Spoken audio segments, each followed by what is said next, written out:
In this video, I'm going to show you how to make amazing full animated stories from start to finish, with consistent scenes and characters to incredible animated shots with realistic lip syncing. Okay, let's get into it. This video is going to be broken up into different chapters, so we'll do script, images, video, sound, and editing. I've made sure to leave links down below to all of the tools used in this video. And I'll try make it as easy to follow as possible, so you can hopefully get your video made quickly and without any problems. So let's start with the script. And for this I'm going to be using ChatGPT. You can use your own custom script if you have one. I'll just show you my method using ChatGPT to create quick and easy scripts. I had this idea of creating an animation of an ordinary man who gets mistaken for a spy. So for the prompt, I put write me a short story about an average office worker named Dave who gets mistaken for a spy. And let's see what we get. And it's generated a pretty good story for me. From here, I want to break it down into 5 scenes and I want the animation to last around 30 seconds to 1 minute long. So then I just add into the prompt, break it up into 5 scenes, the story should be 30 seconds to 1 minute in length. And it's broken it up into different scenes describing what happens in each one. And interestingly, it's given me some narration to add over the top. And I also got ChatGPT to change the story slightly, so I've got my 5 new scenes to work with. The amazing thing with ChatGPT is that you can go as simple or as advanced as you want. So if scene 1 isn't quite what you were looking for, you can just say write me an alternative for scene 1, or just give it some guidance on what you're looking for. Now let's look at creating the images. You can ask to create different characters and name them how you want. So I've put into the prompt, create an image for the Dave character in Pixar CGI style, landscape aspect ratio. You can choose any style you want, but for this story I wanted it to have that Pixar look to it. And the result looks awesome. Now this is a close-up version of the character, but if you want an image to reference that is a full body one, just add it into the prompt. And it's done a great job at creating a full body pose of this character. These images are great then to use as references for your character in the future. Now I wanted a slightly different look for the character, so I asked ChatGPT to create some variations, and I really liked this image, so this is the version of the character that I'll use going forward. So in the first scene, it's Dave sitting down at his desk while sipping a cup of coffee. And as you can see, it gives me the information of the text on the phone, but I'm actually going to break that up into a separate image. So I'll show you what I mean. So what I've done is I've attached the image of the character, and then for the prompt I just say create an image for, then I put in the scene of the title that ChatGPT gave me, as ChatGPT knows to reference that scene and the content of it, and then I put using the character and the same style as the attached image, with a landscape aspect ratio. And I'm really impressed with the image. It's put our character into an office environment, and it's even added in the text message that ChatGPT wrote in that scene. It hasn't quite nailed the text, but it is very close. But I actually want to remove this phone, so I'll show you a really awesome feature within ChatGPT where you can edit your images, just in case you want to change something within the image. So all you have to do is come up to this select button, and you just select the area that you want to edit out. And then I'll just put into the prompt, remove the phone. And it's done a great job at editing the phone out of the shot. And now for the next shot, I want to show him holding his phone and looking at the message.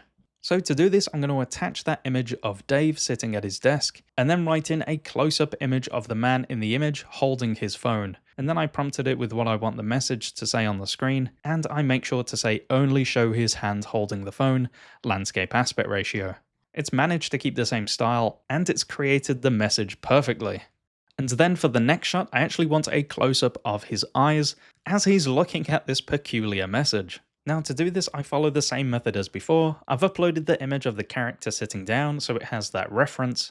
And then I've put into the prompt, create an extreme close-up image of the eyes of the character in the attached image. And I'm blown away with the results. I find this method is amazing at creating consistency between your shots. I like to mix up my shots like we've had the wide shots of the character, and now this one is a close-up, and it just helps to mix things up within your story. And it just helps make the animation a bit more interesting with a variety of different shot types. and adding the reference image into the prompt helps with creating the character inside of that environment. So it's got the same kind of lighting as the original image. And if you cut in between all of these images, they seem like they're from the same scene. Then I just did the same process for each scene. Like for scene 2, I added in the original image of the character sitting at his desk, and then I just used the same prompt as before, but I just changed scene 1 for scene 2, disarm the bomb. And ChatGPT will look at the scene that it wrote before and fill in the image with the appropriate context. And it gave me this awesome image of the character thinking that he's disarming the bomb, which in his case is just a burnt toast. And it's done a great job at keeping the same visual style and keeping the character consistent. Now, you may have to steer ChatGPT in the right direction sometimes. As for the third image, I didn't give it a reference image, I just gave it this prompt. Now the image looks really good, don't get me wrong, but you can tell that the visual style has changed slightly from a kind of 3D Pixar look to a more 2D illustration look. So if you find this is happening, then just do the same prompt, but add in a reference image so that it knows what visual style to use. So I did it again, and it did a much better job at sticking with the style. You can also do environmental images if you want to establish your scene. So as you can see in this image here of the character, I just wanted a shot of the environment with nobody in it, so I added in that reference image and then said image of a street in the same style as the attached image. And it created this image, so these are great if you just want to add in some location shots into your animation. And then you can let it flow into the next shot of the character in that environment. And I also created an awesome movie poster for this animation. To do this, I just added the image of Dave into the prompt box, and then I prompted it with using the character from the attached image, create a movie poster for this story. And then I just wrote in what I wanted the title to be. And I also said to create it in the Mission Impossible style font. And it looks incredible. There is no exploding helicopter in my animation, so I actually selected these parts and changed it up a little bit. So I added in the image of the old lady and the spy that's in my animation, and prompted it to replace them in the poster. And I think it looks awesome.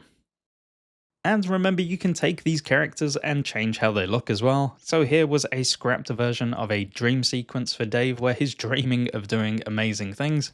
So I've put him in an astronaut costume, and it's kept the character consistent but just changed his outfit. And here he's dreaming of being a noble knight. So just remember, you can be very flexible with these characters and putting them in different outfits if you want to. You're not just stuck to how they initially look. The problem with ChatGPT is that the images come out at a 4:3 aspect ratio, but the most common aspect ratio is 16:9. So if you do want to change your image, you can use websites like Recraft. You can sign up for free and they give you a handful of credits to use. So I'll just show you how to use it now. So I've uploaded this image, then click insert and go down to frame. Then you just do a frame around it, and you can change the aspect ratio there. So I want 16:9, and then just center your image and make sure it's stretched out, and you've only got the sides to fill then. Then make sure to click on this purple area here, and then click on Recraft Frame. And then it should seamlessly fill in those extra areas. It's done an awesome job at filling in those sides, and now we have a 16:9 aspect ratio image. So you can do this for all of your shots if you want them to be widescreen. Otherwise, you can just crop it into your original ChatGPT images to make them 16:9, but you will lose some of that image. What I like to do once I've finished all of my images is to lay them all out and see if they all look like they're part of the same story and that they flow naturally. And then if you find an image that you feel sticks out and doesn't belong in your story, you can go into ChatGPT and edit it in there. I'm really happy with all of the images for this story, so now let's have a look at turning these into videos. Now, I know there are loads of AI video generators out there, and shortly I'll show you how these videos turn out using different AI video generators, just so that you get to see how they all look. A really good option is Kling AI, so let's turn this image of Dave into a video using Kling. So when you're on Kling, just make sure you're on the video generation tab, and I'll be using the amazing Kling 2.1 model.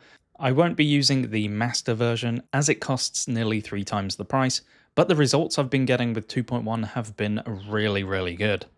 So I've added the image of Dave sitting down in the start frame, I'm using the professional mode and I've just set it for 5 seconds. So for this example, I'm actually going to leave the prompt box empty, as I've found Kling does a really good job at just looking at the image and animating it in a natural way without the need for a prompt. But I will show you shortly on how adding prompts can really help. So I'll click generate and let's check out the result. I'm very impressed with the video. It's got a really nice natural animation to it, and it seems like it's come straight out of a Pixar film.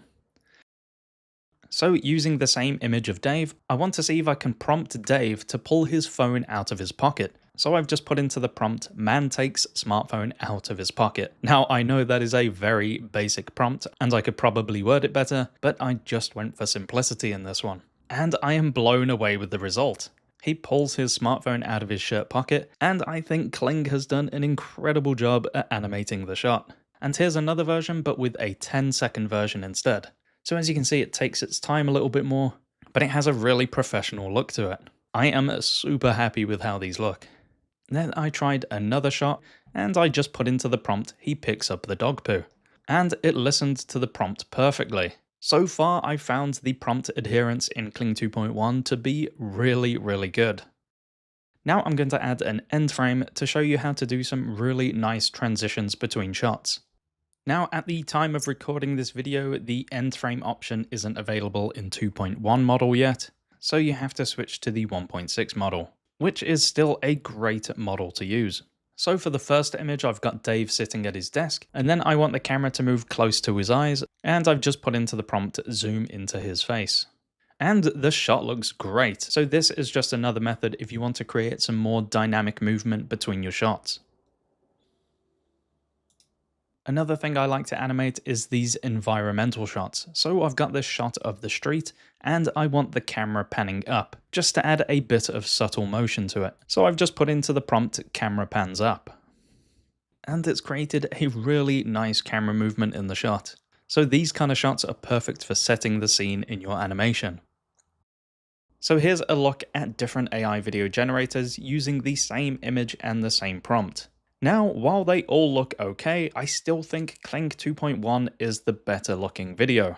If you do want to test out different video generators, then I would highly recommend using a website like OpenArt, as they provide a ton of different video generators all from one website. And they do have Kling 2.1. If you do want to check this out, then I've left a link to it down below. Now let's have a look at creating the voices and lip syncing for the characters. To create my voices for the characters, I use 11 Labs. In 11 Labs, you have text-to-speech, so you can type in whatever you want, and then choose from a huge range of voices for your character, and you get to tweak the settings, and it gives really high-quality results. Are they sure they have the right Dave? Or you can record your own voice if you want to control how you want the character to speak, and then use 11 Labs voice changer to turn it into different characters. So here's an example. Hello, this is a test to see how I sound. How do I sound? Hello, this is a test to see how I sound. How do I sound? Now for lip syncing, Kling AI does have lip syncing built into their website. So let's check out an example. Now all you have to do is click on lip sync, and then you can type in whatever you want your character to say, or you can upload, say, a clip from 11 Labs that you've created, upload it into here, and it will sync the lips with the audio. So I'll show you a result from text-to-speech and one from the uploaded 11 Labs audio. With text-to-speech, you get to pick from a variety of different voices, and then you can change things like the speech rate, and what's really nice is you can change the emotion as well. So this is what the video looks like with a text-to-speech lip sync. Well, this day isn't going as planned. And I think it works really well actually, especially with the character lifting the mug up, it still manages to do a natural animation on the mouth. And here's a version with an 11 Labs voice. Are they sure they have the right Dave? Another method which gives incredible facial animations is Hedra. So with Hedra, you just give it a start frame, and then you can give it a text speech or upload your own audio, and it creates some really nice animated videos from it. Are they sure they have the right Dave? But the only problem is the character is the only thing that's animated, and the background is quite static normally. So this is a great option if your character is still most of the time, but if there's a lot of movement in your shots, I probably wouldn't use this. My favorite method for creating lip syncing and facial animation on your characters is using Runway's Act 1 feature. With Act 1, you use your own facial performance, which then controls how your character looks. So here's an example. So from the home page, just click on Generate Video, then make sure you use Gen 3 Alpha or Gen 3 Alpha Turbo, and come down to the Act 1 tab. So I just filmed myself saying this line that I want the character to say, "Target eliminated." So you add your facial performance video at the top here, and then down below, if you come to custom, you add in the video that you want to put the animation onto. So I've just put in the video of Dave with the smoking toaster, and you can set the strength of the motion intensity. Now, I find this doesn't really do much, even if you put it from 1 all the way to 5. I normally keep it around 4. So let's check out the video. Target eliminated. Target eliminated. I am really happy with how that turned out. And as you can see, it creates a really nice and natural facial animation, and you get to control how it looks.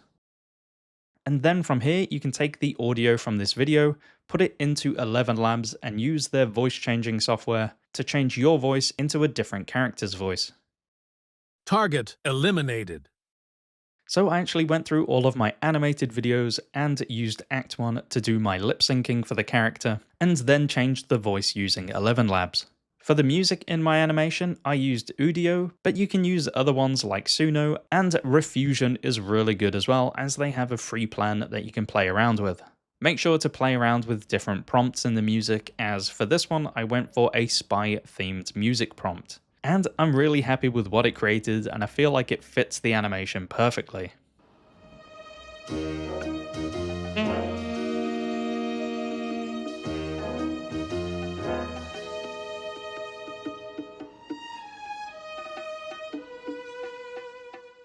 Then if you want to add a little bit extra to the video, you can add some sound effects. Now going back to 11 Labs, they have an awesome sound effects tool. So you can just write in what kind of sound you want, you can choose the duration or leave it on auto, and they also have the prompt influence. I usually leave that around the middle. So here's some of my examples that I've done. So here I have a busy office ambience. And here's some other examples.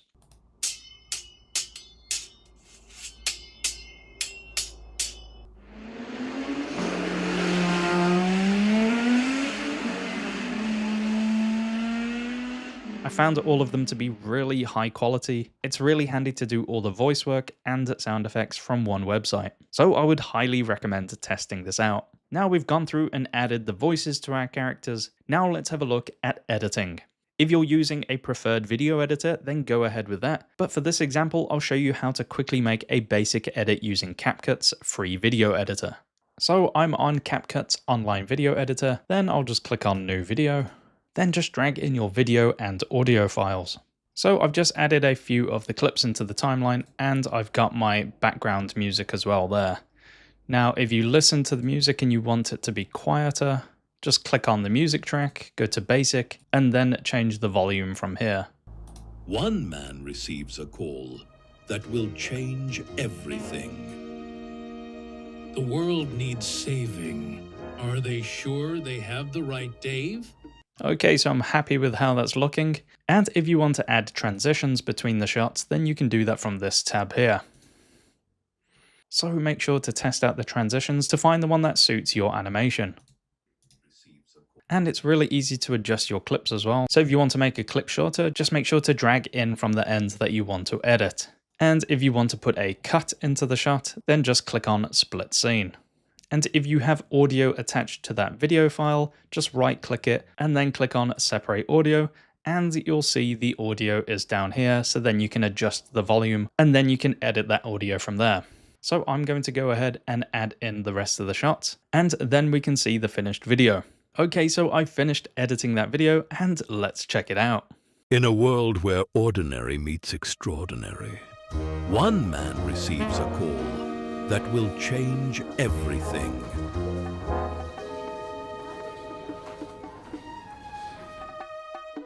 The world needs saving.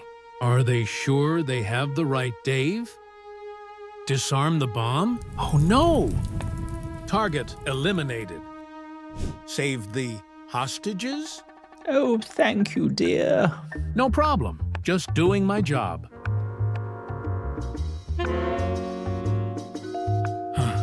What now? Saving the world can really suck. Mission complete. Finally.